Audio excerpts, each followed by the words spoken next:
Yeah, I think we And need to go this to one, a classic. this one's fucking chicken noodle Absolutely. soup for the soul. What we're talking about obviously is Phantasm. uh, Hell yeah. 1979 classic.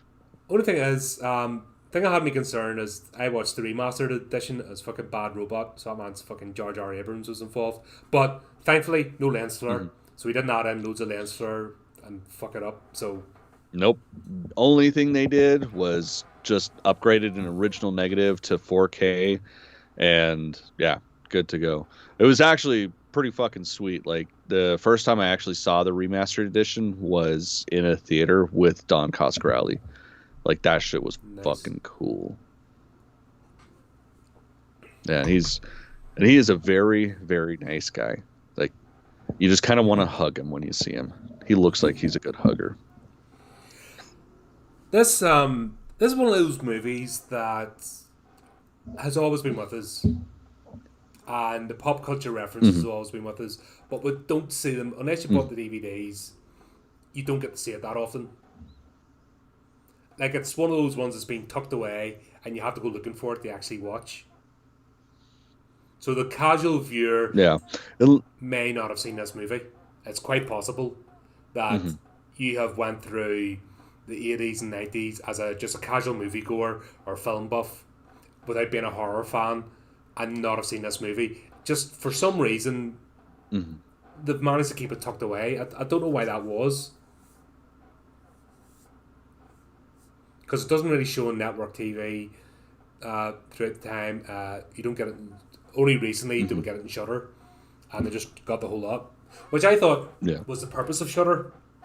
Well, that's funny because it's not even the whole lot because It is. three's not on there. I When did they watched. get Yeah, three? because I binged the I whole thought lot. the Once it dropped, they I dropped thought all the four of them, or all five of them. not Oh, well, it's stateside. that side of the pond. So meh, meh, meh, meh, meh.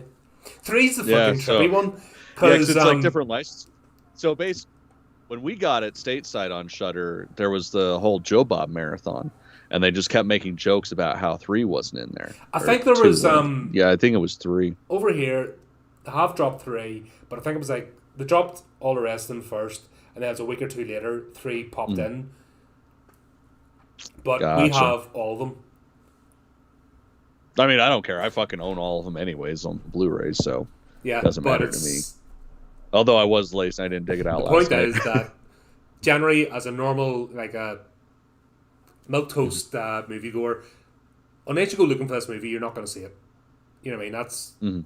Yeah, no, this shit was super, super independent because it was pretty much financed and released by it only cost Coscarelli 300 grand. himself.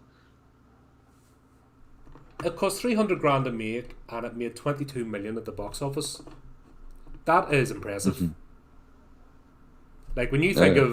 of mega companies just flushing money down the toilet at the moment and taking losses over stupidity, and this like 300 grand, still back in the 70s, not an amount to be sniffed at, but for making a full blown movie, and then for the return they got, Yeah. and plus that was just the box office.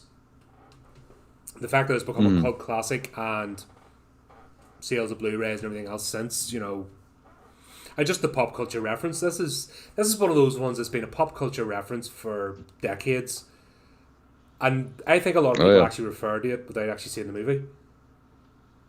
It's possible. It's entirely that possible. It's happens. just that made that much of an Hmm. impact, which is cool. You know what I mean? It kind of shows the power of this movie. The plot Hmm. isn't that complicated. The plot. So I Mm-hmm. actually wrote this down last night because I think my wife summed it up real well. She said it's like trying to understand Bjork. Well, it's like, yes, that's what Phantasm is. It's like trying to understand Bjork. Because, yeah, she uses the same beats and stuff, but the stuff she comes off with. So, the actual plot itself, the linear, Oh, I'm just saying like how yeah, fucking the asinine linear and movement of the random it is. movie isn't really.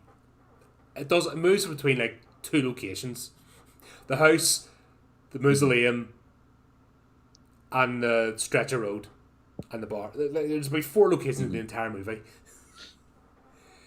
That's all the plot Yeah. moves between. But the amount of shit, concepts and stuff to try to cram into this is just unreal, and you can see it kind of tugging at you. This little idea, that idea. So, those that haven't seen it, you start off. The central character that pulls everybody together. Tommy's in the graveyard. He's getting his end away with the woman in velvet or lilac. Lavender's lavender. The Jazza's term, but fuck, she looks like a robot as well. It turns out. I mean, that was like one of the most underwhelming sex scenes ever. Like both of them were like, "Yeah, this is so good." It's like I don't think they've ever had sex. You'd have to be, because that's like it looks uncomfortable, feels uncomfortable. You know what I mean? Just I like my comfort. Yeah. So it just weird. But yeah, she's like not even like convincing. And it turned out she's like a metamorphosis of the tall man. She stabs him, which once again doesn't make any sense. They work in a fucking graveyard, and the whole premise of the movie is they need the bodies. They don't need to kill people. And they're fucking shipping stuff in. In fact, the only way this could have been better set up was if they worked at a morgue. Do you know what I mean? Because they've got the product coming in. I mean, dead bodies, dead body. I just mean with more frequency, because obviously, crematorium, people choose a crematorium to go to, where a morgue takes everybody from for everything. So the only way you would get more bodies coming in would be to work in a mortuary as opposed to a crematorium or funeral home, whatever he's called over there. That was the only way, like, to have repeat business. So why he's out stabbing people? Don't know. Just for. Well, and it's funny too because it somehow him getting stabbed by somebody is labeled a suicide with a dagger. Like that's what it went down. A dagger, like yeah. That they did have forensics in the 1970s, 80s. So even the most basic pathologists be able to go, that's a fucking 8-inch blade, fucking right in there. What? That's not a suicide. Weird, but there you go. That was about just bits weird. Also, it's a small town, so everyone would notice the hot girl that randomly turns up, and then people disappearing. Yeah, they'd be looked for in question. It just doesn't. Yeah, that was funny. But that leads us on to how everybody comes together. Tommy's funeral. Then we start seeing Jodie comes back from out of town. Obviously, we got a time spot. So Jodie comes out of town. Mike's brother are the two main characters in this. We see Reggie. Everyone's together. Mike is a creepy kid. There's no if, buts, or maybe about it. He's actually creepier than the tall man. The way he gets on. Like, there's something not right there. Also, yous are quite strict about things in America, but no way do you go through a graveyard on a fucking scrambler bike. You would get humped. I mean, you'd be done for fucking desecration of graves. You'd be done for everything. You turn around a graveyard on a bike like that, you're getting everything thrown at you. There's no way. Oh yeah. And he doesn't go to a funeral, but he fucking rides about in a bike in a graveyard, and nobody. Yeah. Weird how they set this up, but yeah, funeral takes place. Graves are. Mike comes along, brings fucking huge arse binoculars with him, because that's what you do as you're riding about. I mean, how else are you supposed to spy on people without binoculars? Like I said, he's creepier than the rest. But then that's where we see I think one of the most iconic scenes is. Oh yeah, fucking Angus Grimm picking that shit up and just throwing and it the way he in the does it, he looks awkward in his own body, and I think his look, the clothes, the way he moves, is just brilliant for this character. Just hoof. Like, he scared the shit out of me. I wouldn't tackle that bloke. Like, honestly. And that's what you see. And then that's Mike shits himself. But because he's a creepy kid, he tries to go back to Jodie to tell him. Jodie's like, would you get away from me, you wee nerd? And then he's at it loose that he's going to palm him off to an ant or something. Yeah. But then the question is, what's he been doing? Because their parents were long dead. He's been away, so who's been looking after Mike? They didn't really go into that. Just Mike. I mean, he's got a house. He's got a fucking mantle place full of guns. Like, what else does a kid need? Partly, yeah. God, life's.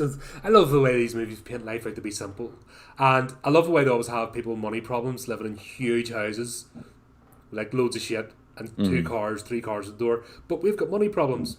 Yeah, okay. Mm-hmm. Yeah. The start of this, until the pace picks up in the movie, it's a bit strange because it's all about Mike and Jodie, and Mike following him around like a creepy kid and running after him like somebody demented. Mm-hmm. It's like, really?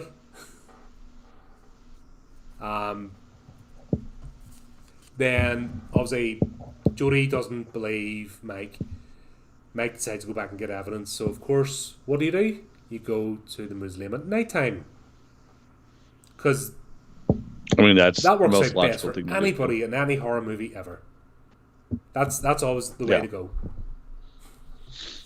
But it was funny. So obviously he's trespassing. The caretaker tries to grab him, which is another thing. How much it's either brilliance or stupidity about the tall man. He's been there. How much of a shit he doesn't give about people. But this is where we get the introduction of the spears. The spears and obviously initially he was going after Mike, but then kills the janitor. Yeah. And once again, we talked about so this good. in Suspiria. This is where the 4K upgrade maybe does a bit of a disservice to these movies. I mean, just a little bit. The piss is really crisp. That Like, was actually a really but good the touch. actual, But the red paint, but you see all the fucking latex coming off and shit. yeah, that's where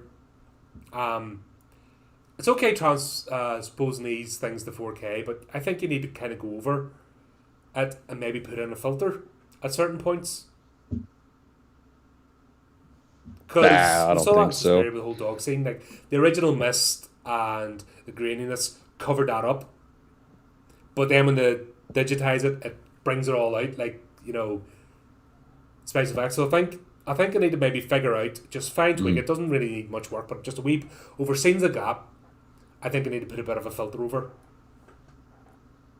So that's why they do all the dark colours now. That's why everything's got that monotone hue. Is because working with colour is really difficult in movies. So by dulling everything down, they don't have to spend as much on the effects. So maybe during that scene, slightly hue it a bit, so you don't see the red paint like spitting out of the fucking tube. Oh, fucking It was love that funny, shit, I though. have to admit. The really bad. But in the blood. original, Yeah. it looked better because it was grainy or not. It was all hidden. But yeah, him lying and the piss coming out, that was clever. That was just adding a little bit of effect that you didn't need. You know what I mean? Could have got away with it. Every other movie, body just drops, but they just added the whole horror of this. The chase scenes are hilarious. Like Mike running away from the tall man, because I haven't really thought about it until recently, but trying to do a chase scene on camera must be really, really difficult. Like trying to hold that focus and you've only a shit. short space. You want to catch the whole atmosphere. So to do that isn't easy. And plus, they didn't have the frame rates that we do now. I mean, was that 8mm or 35? So I was shot in, shot in film. Not sure what they filmed on. I don't think it says, actually. But you know what I mean? It was done in film. You're limited. So the way they managed to get the atmosphere, and Angus Scrimm's just brilliant. That's like the tall man, and I think the way they have got it that he's not in his own skin. That's the effect they had with us, and it works beautifully. He is just awkward. That's why, because in reality, he should have been able to just catch him straight away. But this guy isn't built for speed. Strength, not speed. Oh, yeah. Well, and I mean, speaking from experience, running in hills like that, not the most easy Plus, thing to do. they even extended those hills. Like, He was 6 foot. You know, he's a tall character anyway, tall person anyway. But they even put him in extended heels just to give him that more gravitas. So really, really well done. This is a character that really pulled off. It was just a shame. I think this movie was underrated, and I think it's had a cult following, but I think it should have got more of a mainstream following than it did. And I think it's one that's just sat on the edges throughout the time, and really people should get into this and appreciate it. So I have him chasing Mike. He slams the door, cuts off a finger, and then I start seeing these dwarf creatures as well in the hoods, like fucking rabbit Jawas or something, you know. He gets back to the house, and it's only when he shows a finger still fucking moving about and stuff, and Jodie finally comes on board. That was actually quite cool, the way he switches from "you're nuts" to "oh shit, right, we got to do something." Yeah, it's like immediately like, "Oh yeah, no, I believe you now." Yeah, this okay, right. crazy. That's. And then for no reason, it turns into a fly or a giant fly with teeth. Yeah, that was like, what was the point? This is where they kind of messed up. That's where all these elements are thrown in, and I don't think they quite decided what the tall man was. I think that was the problem. No, it was pretty clear. He's a interdimensional, shape-shifting, time-traveling demon or something. Okay, that's. Yeah, I mean, I thought it was pretty obvious. He could have been a necromancer. It wasn't until later on that the whole dimension shifting thing came into. You know what I mean? This starts off. This is a pure. Until we see the spheres. This is a pure horror, necromantic, demonic movie. Then when the sphere appears, then it goes into sci-fi realm. But the whole shape-shifting, the yellow blood, that's when it's something else. Do you know what I mean? You know that this guy he's not human, but there's something not there. But the shape-shifting into a bug and then terrorizing them, like, I don't think it even had stinger or anything. You know, if it had a stinger or something, I could understand, but it was just a fly. No, it had some giant gnarly teeth. That's how it bit. But then this is how we get Reggie invested. You know, brought in because they thought they got it down the waste disposal, and then it jumps up again, and then oh shit, okay, right, we're all going to the cemetery. Going to kick some ass. Yeah, so they try to get Mike shift off and then bring these other two characters in. Sort of standby. Was that I was like in a cult bookshop, wasn't it? I went to. It was type? Like a, almost like a thrift store, antique store type thing. Yeah, it was a bit of an interesting distraction, but that's you know, I mean, they try to get Mike deposited off safely. They discover Tommy's body. He's one of the creatures. Then they realize what's going on. The dots get connected. They go to try to get. Well, and even before then, like the catalyst to go, like and inevitably find Tommy's body was, Mike's running through the curiosity place, comes across a picture of the tall man, but as like an old school hearse. Oh yeah, that's right. Driver, 1920s or something. Taker or whatever. Earlier than that, I'd imagine. But yeah, like that's when he's like, "Fuck, we gotta get out of here." And then that's when they come across Tommy. Well, Tommy's truck. Yeah, sorry, gotta gets a wee bit convoluted between this part and them going to actually deal with, because there was a stick in Tommy's body in the ice cream thing, and then trying to take him away, because they go back and forth to the house and stuff, and like there's a bit of jiggery pokery goes on. Isabella thought I had a bit of trouble. I've watched this quite a few times and still have a bit of trouble getting my head around the timeline events of this section, because the hearse comes after the girls with Mike. They come after Reggie. What happens to Jodie in this? Doesn't he go straight to? Jodie's at home just hallucinating. It gets a bit, you know what I mean? It gets a bit much. This sort of section until they all end up at the mausoleum again. So yeah, they've got more of the demon dwarf things, and fuck, they're attacking cars. The hearse is driving by itself. Fucking, just goes like bonkers for a minute. Then we kind of get all the characters together. Then they start to try and find out what's going on. That's where we discover the room with all these barrels. And the portal, which is just like, fuck is this? So it goes from demonic horror to pure sci-fi. And those, I like one of those actually. I like miniature versions of those with a wee light up thing. I think having a wee rack of those dotted about, they look really cool. Like when you think about back when it did that was a really cool effect. I was impressed with those. Mike opens the portals, has a look through, sees this fucking wasteland. It looks like Mars. You know what I mean? I was getting kind of Mars vibes from it. Yeah, definitely. But yeah, that's where we realise that Tall Man isn't quite... He's not a demon. He's an alien. Yep. And that's where it just starts... That's where this franchise, I think, has so much going on. It's hard to wrap your head around. Especially as the sequels delve into more of the different aspects. It just goes... Like, it's trippy. Let's be honest. It's 70s trippy horror type stuff. But yeah, what point do we get on? Yeah, counter Tall Man, his fears again. I've done that. Once again, it just goes. I'm trying to think what happens next. Don't they try and blow the place up or something? Yeah, and they end up getting out of there. And then they meet up on a cliff. Oh, that's when they set the trap, yeah.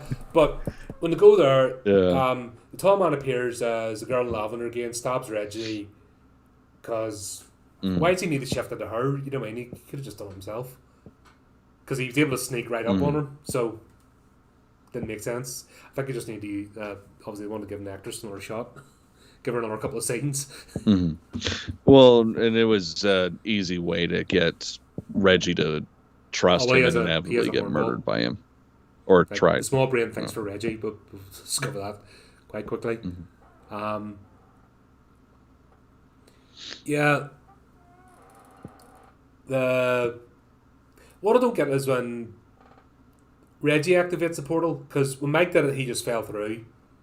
And then managed to escape. He saw all the bodies are being used as like slave labour, and like this guy's building an army or something with these. Using human beings to... And we never quite figured out, does he insert another personality? Does he just shrink them down and make them automatons? Not quite. Didn't quite get that explanation with it, but he's doing something with the bodies, he's making something else out of them, and they're his minions. When Mike opens the portal and goes through, that's fine. But when Reggie then opens the portal, everything starts getting... Well, it's different because they're not... So Mike didn't open the portal. The portal was already open. Because, I mean, essentially it's working like a tuning fork, which that's why Reggie had one at the very beginning of the film. So he just falls through it because of the vibration of the tuning fork. And what Reggie ends up doing is he's trying to silence the tuning fork to find out, what the fuck does this do?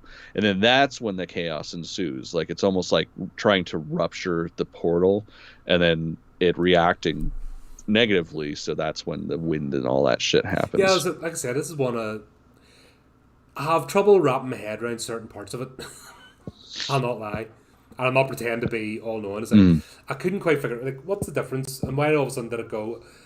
And I know it's not just a plot device, because there's a lot of ideas and concepts in this movie. So, unlike the last one we're talking about, which just seemed to be a lot of filler, this one isn't.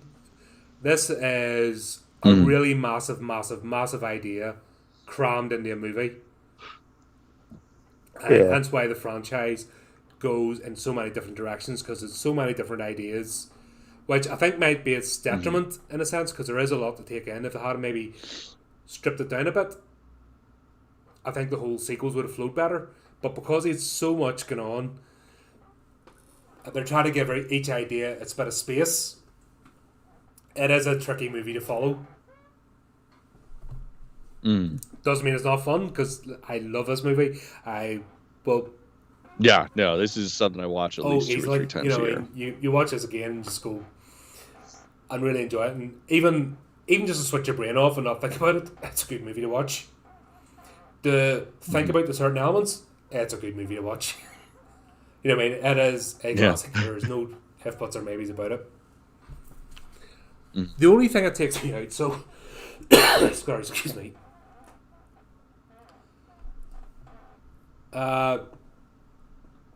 Jodie then goes to try and because they go to the mausoleum, they come back from the mausoleum to the house, then they go to the mausoleum again. This is where is that what happened? Yeah, I mean, at one back point, and forward. yeah. It's not like that's where this thing is also. It's not just a linear to go from one location and the mausoleum's the end of level valley, so to speak. Because they go there, they escape, they come back, they go back again to actually finish them off.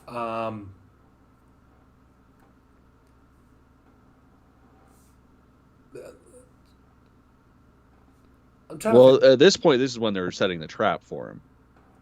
Like, after Reggie's been stabbed and Jodie and Mike have gotten out of the mausoleum, they're, trying to set up a trap to kill. Oh yeah, with the mines. It was just a wee bit of, like I said, a bit of back and forward. They go back to they go twice to the end of supposedly the end of level, but the place where the plot all takes place.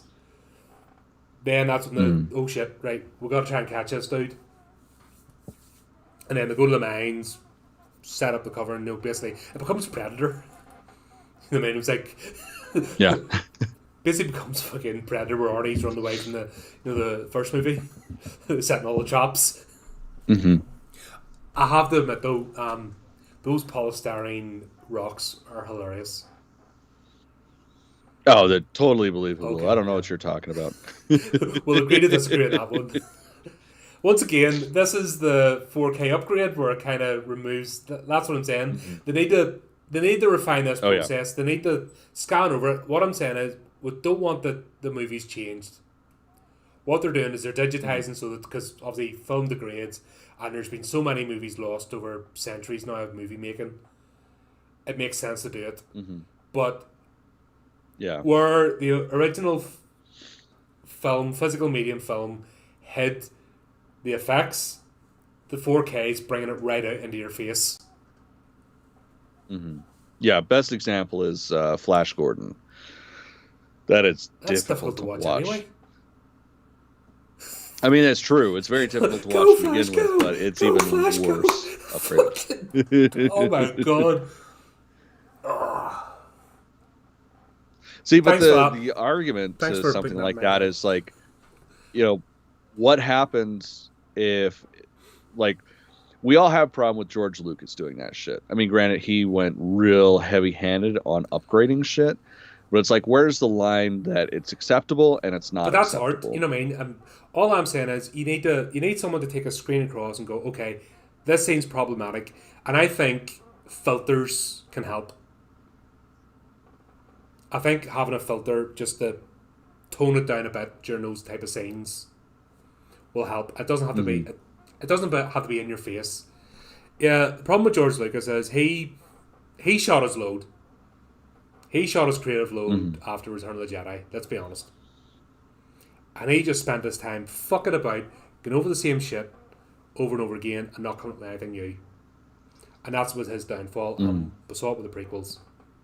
Like, I felt like, I'm sorry, but at the end of Return of the Sith, I felt flat.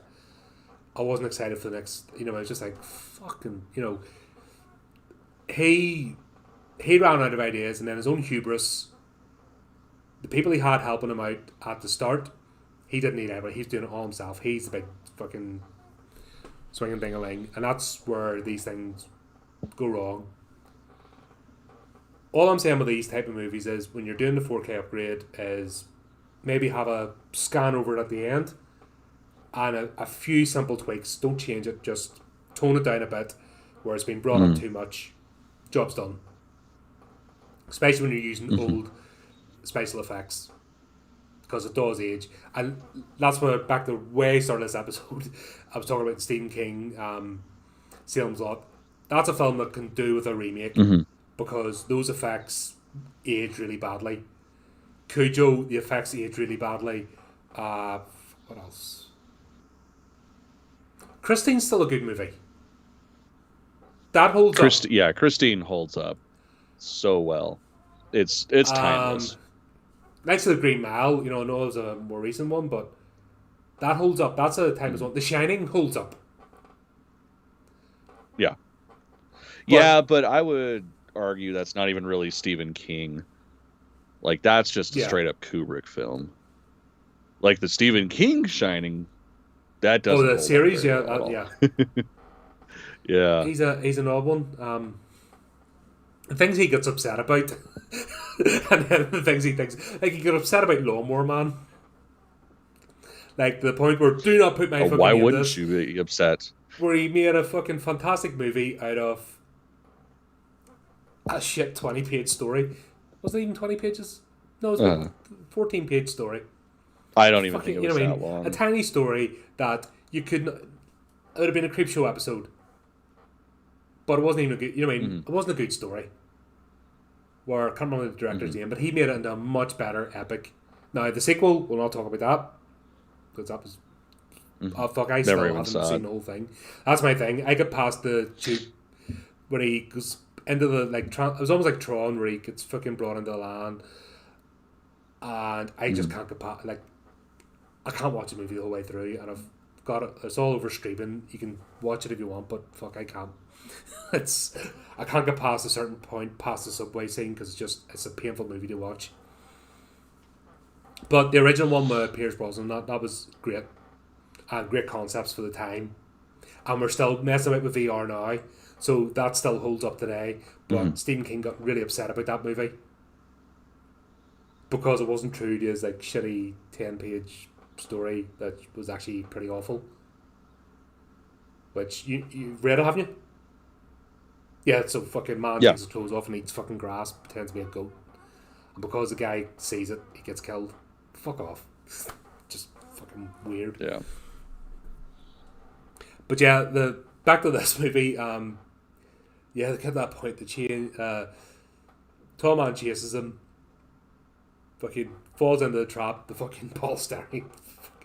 I just love them. I think it's great. And the sound effects that don't fit in with the rolling, and the way it just fits perfectly into the thing. Just funny. Loved it. Oh yeah. This is the bit that takes me out of the franchise, and I think this is the idea of the concept they should have left out. At the end, Reggie and Mike are sitting together. And Mike just tells them it was all a dream.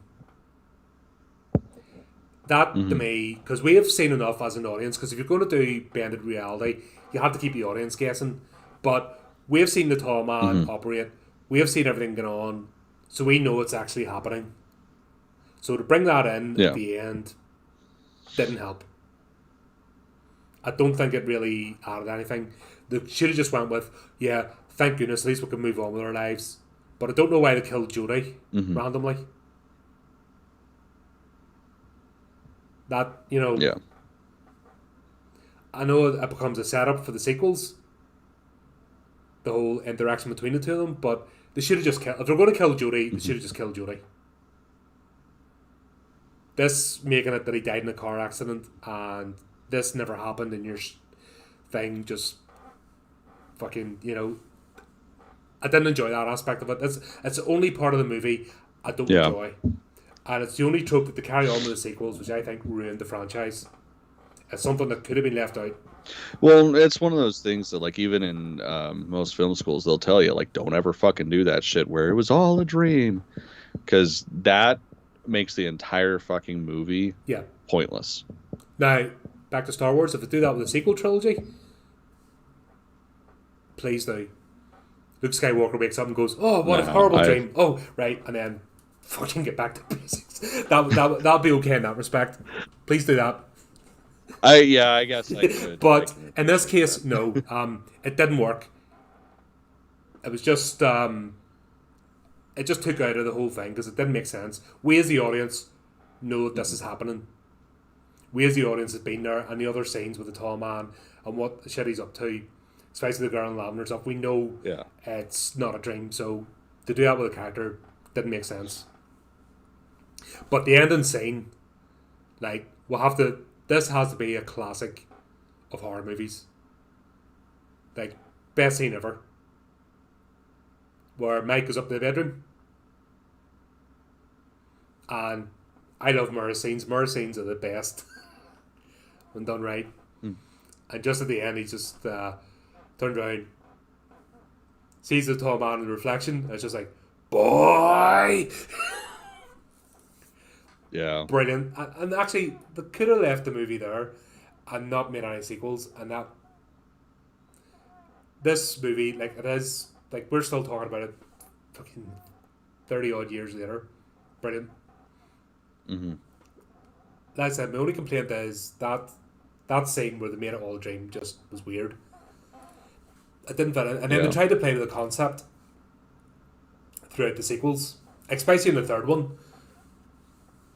The third one, they really played a hard nut. Was it all a dream or was it real? And it was a direction that had more than enough material to play with to do about 20 movies. Mm-hmm. I mean, there's so many ideas and concepts in this.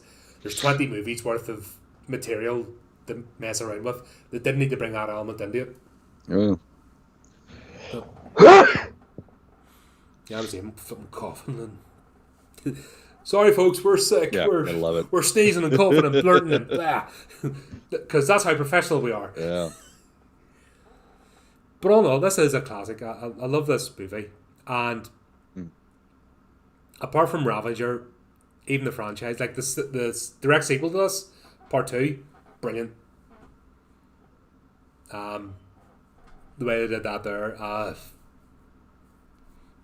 The third one is where it starts getting really trippy and bringing in the heavy trope with the distorted reality, which I think kind of ruined it. Fourth one, can't remember the fourth one. What was it mean? Yeah, I don't remember the fourth one. Need to watch it again. You can check them out in Shudder anyway, folks. They're all there. I think it's another. I think maybe next week it'll be another binge session. Just get stuck in. Yeah. But all in all, let's happy I watched this again. Happy we did it for the show. Any final thoughts? If you haven't seen it, you're fucking stupid. That's a fair one. Like I said, this has been on the fringes. You know what I mean? It's always been on the fringes of pop culture reference. You could always buy the things, but I don't think that, you know what I mean? More people need to see this movie and actually need to explore this franchise because... I mean, so much of Coscarelli's filmography is like that, though. Like, a lot of shit has been slept on. Like, Bubba Hotep, that one is one of his greats. And I talk to people that don't know about it. It's like, what the fuck is wrong with you? That one's great. Yeah, it's a shame. We'll hopefully rectify it. we'll start getting the word out there and get people on board. But yeah, suppose I'll just wrap up just by saying thanks. Obviously, bit of a late start this month, just with holidays and world falling apart and shit going on with work and stuff. But thanks very much to our authors, Steve Thompson and Alison Armstrong, who submitted material for January. Two great stories. Glad to have you on board. Steve, obviously, a returning officer. He's given us a few items now. So always good to see people getting involved. If you want to get involved, get in touch with go to our website or our social media page. We've got all the links there, how to get involved in the show, put them all in the show notes as well. Always happy to have more artists on, more returning artists to Horrific Tales. We'll be back at the end of next month, and I think we're going to do Nightmare Alley, and I'm sure we'll find one or two more things to talk about, without a doubt.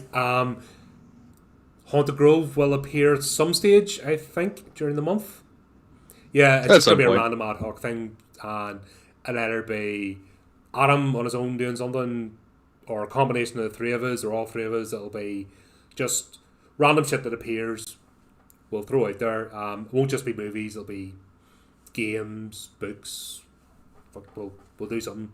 We just need something to do random, just to have fun. And also, somebody with a stable internet connection. Although I finally got myself a PCI card. I've done all my tests and finally got my computer moved to an optimal location. I'm moving my router. I've changed my channel. So far, things seem to be working okay. So I hope that problem's resolved. Hey, shit, if we don't have an echo this time, this is like the best episode we've ever recorded. I might even try streaming this live again at some stage. But baby steps. let's get episodes without things breaking down. Yeah. If we start getting these out on a regular basis again, then we'll jump to the next level. But in the meantime, we've got Haunted Grove. We'll do live streams randomly, and we'll take it from there. So, last thing to say, folks, just as usual, keep it creepy, keep it horrific. Keep it horrific.